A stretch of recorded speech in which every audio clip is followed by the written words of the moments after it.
नमस्कार दोस्तों, स्वागत है आपका हिंदी नॉलेज शो में। तो दोस्तों, मैं आज आपको एक बहुत ही बड़ी खबर देने वाला हूं।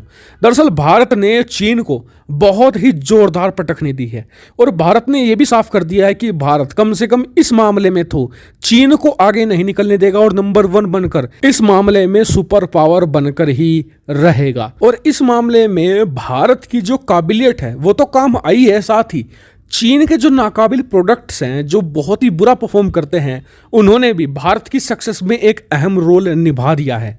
क्योंकि चीनियों के जो प्रोडक्ट हैं ना, ये दुनिया भर में बदनाम हैं इनकी बैड परफॉर्मेंस के लिए, और इसीलिए दुनिया भर के देश अब चीन से हटकर भारत की तरफ झुक रहे हैं और इससे भारत के एक बड़ी सुपर पावर बनने का रास्ता भी साफ होता जा रहा है। तो मैं किस बारे में बात कर रहा हूँ, किस घटना के बारे में बात कर रहा हूँ, वो तो मैं आपको बताऊंगा। साथ ही इस खबर को भी डिटेल से मैं बताने वाला हूँ, तो मेरे साथ आप इस वीडियो तक बने रहिएगा। चलिए वीडियो को शुरू कर लेते हैं।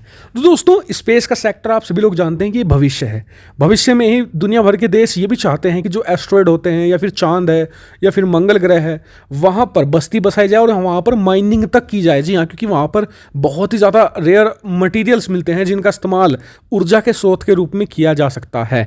उदाहरण के तौर पर भारतीय इसरो चाहती है कि वो आने वाले समय में चांद पर खुदाई करे, माइनिंग करे और वहाँ पर जो हीलियम 3 बहुत ही भारी मात्रा में पाई जाती है उसकी माइनिंग करके उसे अर्थ पर लाया जा सके। इसकी प्लानिंग इसरो की है। ऐसे ही तमाम देश है, जैसे कि चाइनीज जो स्पेस एजेंसी है वो भी लगी हुई है, नासा इसमें लगी हुई है।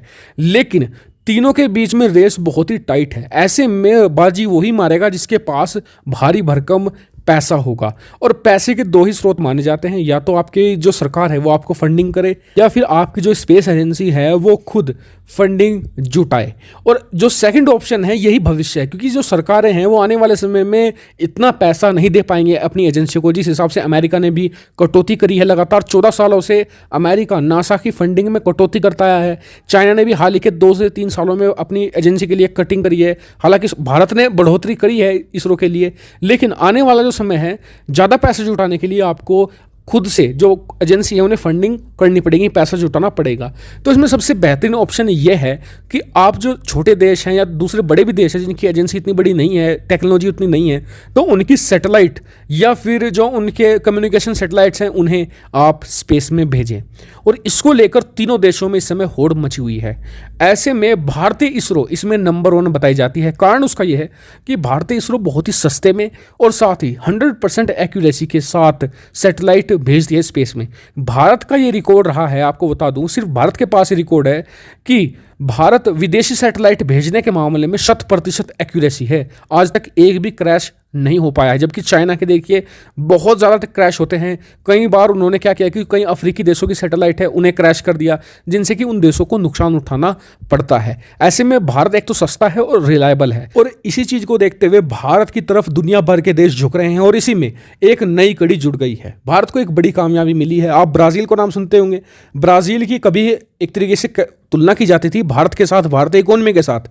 हाल ही में ब्राज़ील चाहता था कि वो अपनी जो कुछ सैटेलाइट्स हैं वो स्पेस में भेजना चाहता था। ये काफ़ी बड़ा मिलियंस ऑफ डॉलर्स का एक कॉन्ट्रैक्ट था, और ये कॉन्ट्रैक्ट 2 देशों के टक्कर में था, किसे मिले, या तो चाइना को या भारत को। और आपको जानकर आश्चर्य होगा कि ब्राज़ील ने चीन को दरकिनार करते हुए भारत को चूज किया है कि भारतीय इसरो भेजे उसकी सैटेलाइट को स्पेस में। और ये भारत की जीत इसलिए बहुत ज़्यादा बड़ी है क्योंकि चीन ने अपना पूरा दम लगा दिया था ब्राज़ील को अपने पक्ष में लाने के लिए, लेकिन भारत ने बहुत पहले से चीन के साथ बड़ा खेल कर दिया था। खेल इसलिए कि आपको पता होगा कि जो ब्राज़ील के राष्ट्रपति हैं जाइर बोल्सोनारो, वो भारत की विजिट पर आए थे। उसी दौरान भारत ने ब्राज़ील के साथ अपने जो क्लोज टाई थे वो और ज़्यादा क्लोज कर लिए, और बोल्सोनारो के साथ प्रधानमंत्री मोदी ने अपनी दोस्ती स्थापित कर ली थी। उसी का फ़ायदा भारत को अब मिल रहा है, और भारत को ये मिलियंस ऑफ डॉलर कॉन्ट्रैक्ट मिल रहे हैं जिसकी मदद से इसरो अपना विकास कर सकेगा, अपने जो रॉकेट हैं उनमें सुधार कर सकेगा, आने वाले समय में और ज़्यादा फंडिंग जुटा सकेगा। क्योंकि जब कोई बड़ा देश आपका कस्टमर बनता है तो फिर छोटे देश भी देखते हैं कि जी ब्राज़ील ने तो मतलब कि जब भारत को कॉन्ट्रैक्ट दिया तो इसका मतलब भारत की एजेंसी ज़्यादा बेहतर है, तो भारत को कॉन्ट्रैक्ट मिलना चाहिए। तो इसलिए ये रास्ता साफ करता है भारत की एक बड़ी स्पेस सुपर पावर बनने का। आपका क्या मानना है इस पर कमेंट करके जरूर बताएगा। साथ ही वीडियो को शेयर भी कीजिएगा और चैनल को सब्सक्राइब करना बिल्कुल मत भूलिएगा। Thank you for watching video.